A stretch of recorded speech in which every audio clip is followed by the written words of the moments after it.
ನೋಡಿಮ್ಮ, ನ್ಯಾಯ ಬೇಕು ಅಂದ್ರೆ ಕೋರ್ಟಲ್ ಸ್ವಲ್ಪ ಪ್ರೊಸೀಜರ್ ಇದೆ. ಅಲ್ಲಿ ತನಕ ನೀವು ಕಾಯ್ಬೇಕಾಗತ್ತೆ. ಅದ್ರ ಮಧ್ಯೆ ಬಂದು ಏನಾದ್ರೂ ಹೇಳಿದ್ರೆ ಅದಾಗಲ್ಲ. ಕೋರ್ಟ್ ಏನ್ ಹೇಳುತ್ತೋ ಅದೇ ನಡೆಯುತ್ತೆ. ಅಲ್ಲಿ ತನಕ ಪುಷ್ಪರಾಜ್, ಭೀಮಾಂಬಿಕಾ ಅವರೆಲ್ಲ ಇದಾರಲ್ಲ, ನೋಡ್ಕೋತಾರೆ.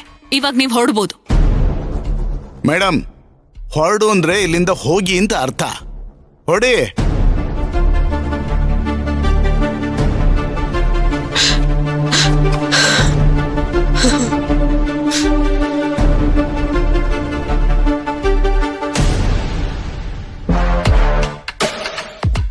ಮೇಡಮ್ ಅವರ ಕ್ಷಮಾ ಮಾಡ್ರಿ, ಮಿಸ್ಟೇಕ್ ಆಗೋತ್ತು. ಅಕ್ಕಿ ಆ ತರ ಮಾತಾಡ್ತಾಳಂತ ನಾ ಊಹೆನೂ ಮಾಡಿರ್ಲಿಲ್ಲ. ಅಕ್ಕಿ ಮಾತುಗ ನಾನು ಖಂಡಿಸ್ತೇನೆ. ಅಕ್ಕಿ ನನಗ್ ಕೂಡ ಬಂದು ತಲೆ ಹರಟಿ ಮಾಡಿದ್ಲು ಅಂತ ನನ್ ದೂಷಿಸ್ಬೇಡ್ರಿ.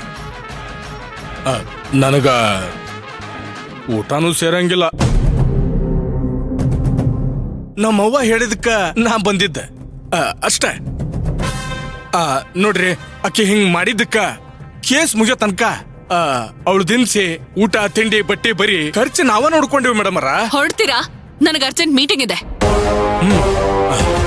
ನನ್ ಮೇಲೆ ಏನು ಬೇಜಾರಿಲ್ಲ ತಾನೆ? ಇವಾಗ ನೀವ್ ಹೊರಟಿಲ್ಲ ಅಂದ್ರೆ ನಿಜವಾಗ್ಲೂ ಬೇಜಾರಾಗತ್ತೆ. ಹಾ, ಈಗ ಸ್ವಲ್ಪ ಹೊತ್ತು ಮುಂಚೆನೆ ಅವರಿಗೆ ಹಾ ಹೊರಡಿ.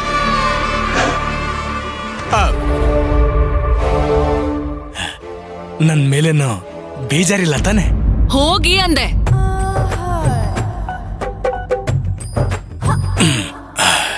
ನಮ್ಮೂರ ಸಂತೆಲಿ ಜಹತ್ತಲ್ಲಿ